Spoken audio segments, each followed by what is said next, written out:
शम्मा इलाही को बुझा सकता है कौन, किसका हामी हो खुदा उसको मिटा सकता है कौन। अमीनुल हक भाई की जानिब से अस्सलामु अलैकुम।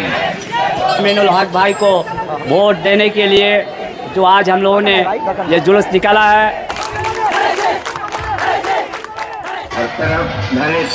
का प्रचार है, अमीनुल हक भाई का बेड़ा पार है।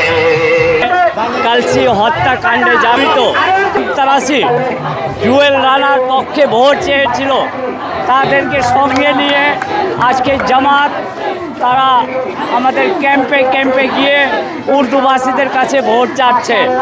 ক্যাম্পবাসীরা এবারে নিয়াজ আর জামাতকে প্রত্যাখ্যান করেছে। উর্দুভাষী যারা বুঝে না তাদেরকে বোঝানোর জন্য উর্দুতে আমরা ব্যানার, উর্দুতে আমরা প্রচার আমরা করতেছি ধানের শীষে।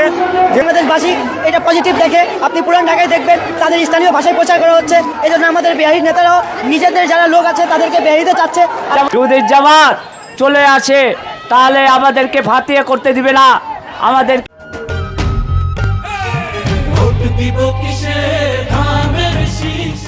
মাজারে জিয়ারত করতে দিবে না। ঢাকা 16 আসনে আপনার 1,26,000 ভোটার রয়েছে উর্দুভাষী, এবং তাই আমরা দেখেছি যে উর্দুভাষীদের ব্যানার, ফেস্টুন, স্লোগান এবং গান বিভিন্নভাবে এখানকার ভোটারদের কনভিন্স করতে সক্ষম হয়েছে। এবার আমিনুল হক সাহেবকে 16 আসন থেকে আমাদের জান গেল, উনাকে বিজয় করে ছাড়বো। এবার উনি বিজয় হয়ে গেছে।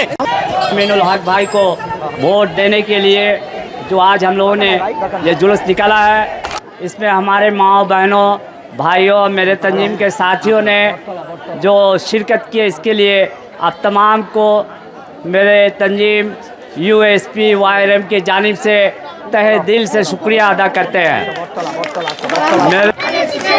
আজকে উর্দুভাষীদের শীর্ষ সংগঠন এর শীর্ষ নেতা জনাব সাদাকাত খান ফাক্কো এবং শাহিদ আলী বাবলুর নেতৃত্বে উর্দুভাষী প্রিয় ভাই এবং বোনেরা, আপনারা যে আজকে আমাদের ঢাকা 16 আসনের বিএনপির মনোনীত প্রার্থী জনাব আমিনুল হক ভাইয়ের পক্ষে, ধানের শীষের পক্ষে আপনারা সকল ক্যাম্পে ক্যাম্পে এবং 3 নং ওয়ার্ডের অলিতে গলিতে, 5 নং ওয়ার্ডের অলিতে গলিতে আপনারা উর্দুভাষী প্রিয় ভাই এবং বোনেরা আপনারা মিছিল করেছেন ধানের শীষের পক্ষে।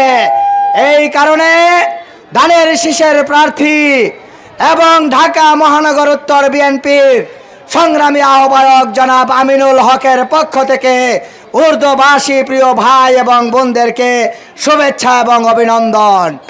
আপনারা যারা উর্দুভাষী আছেন, আপনাদের জন্য আমাদের জননেতা জনাব আমিনুল হক নির্বাচনী ইস্তেহার ঘোষণা করেছেন।